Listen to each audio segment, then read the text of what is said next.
Are you attracting people to you, or are you turning them away? My original intent for this blog today was to be a follow-up to last week's blog about communication.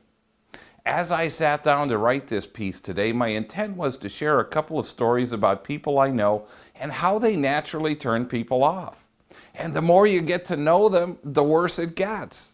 Then I started to think about all the ways that people can be repelled by others, so bear with me if I get a little wordy today. One of the things I like to do is watch and observe people. I like to watch the interaction between people regardless of what they're doing. Here are some observations I've made. Are you a good conversationalist? Can you talk about a wide variety of subjects, or are you limited to just a few? Do your conversations revolve around you and your interests, or do you take an active interest in other people and what they like to talk about? This can make a world of difference between whether you attract people or chase them away. I know several people that are very self-centered, and rarely do they have a conversation about anything other than themselves. Their stories are generally quite repetitive in nature, continually reminding you about what they have, what they do, or how important they think they are. They can be very nice people, but lack a certain self-awareness to understand that not every conversation should revolve around them. What are you talking about?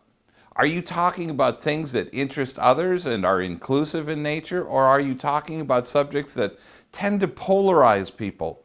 Today's society is so easily offended and divided, sometimes for seemingly irrelevant reasons. While I'm not suggesting that you avoid any topic that's interesting to you, consider your audience, the person or people you're talking to. If you're not sure, you can broach a topic, and if you get pushback, move on. When in doubt, ask about the person you're talking to. Ask them about themselves. Find out what they do for a living. Ask about their hobbies or interests. The bottom line is that if you're talking about toxic topics, you're going to drive people away. That's not what you should be striving for. Sometimes it's better to just listen and not talk. If you truly want to get to know people and have them get to know and like you, shut up and listen. As I just mentioned, ask people about themselves. Almost everyone likes to talk about themselves, at least a little. So why not let them? Listen attentively and with interest. Listen with the intent to understand and not with the intent to reply. How is your hygiene? Have you ever had someone walk up to you and start a conversation? Suddenly you smell a foul odor and realize it's coming from the person that's talking to you. While this is a very personal subject, it's an important one to be aware of. If you're a coffee drinker, a wine drinker, smoker, or lover of spicy foods, you run the risk of offending people with your breath. Brushing your teeth after meals, especially after eating spicy foods, will go a long way to knocking down bad breath. Always carry breath mints with you. You never know when you're going to be near someone that might be interested in you. If you still have breath problems after doing these things, check with your dentist to see what else might be going on in your mouth. Not only will good hygiene improve your breath, it can have a significant impact on your overall health. Also, under the topic of hygiene is body care.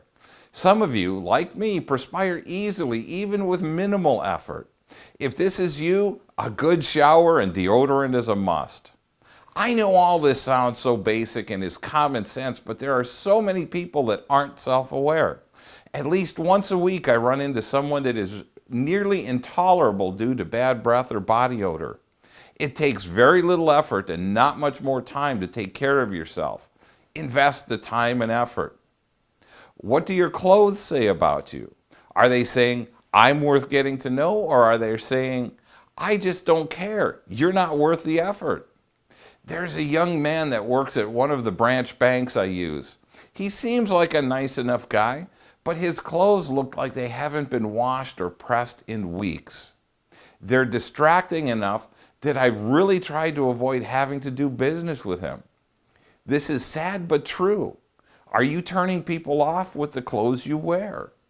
If you don't like to do laundry, find a laundry service and let them do the work for you. Guys, Learn how to use an iron. In spite of the fact that clothes are generally wrinkle-free, they aren't perfect and often look like they came out of a wrinkle factory when they come out of the dryer. Learn to iron your shirts and slacks. Yes, it takes a little time, but ladies truly notice a well-pressed shirt.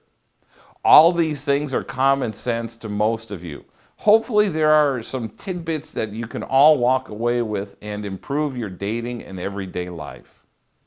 Join me next week for Life is Full of Disappointments. Now please go to my Facebook page, Rick Soetebier Relationship Coach, and click the like button so that you can see my daily tips, insights, and inspirations in your newsfeed. Then join me weekly on Facebook for Monday Mastery, live at 5, where I talk about whatever's happened over the weekend and how it applies to dating and relationships. If you like this video, please make sure you hit the subscribe button and share with your friends. Thanks for watching. Have a great and blessed day.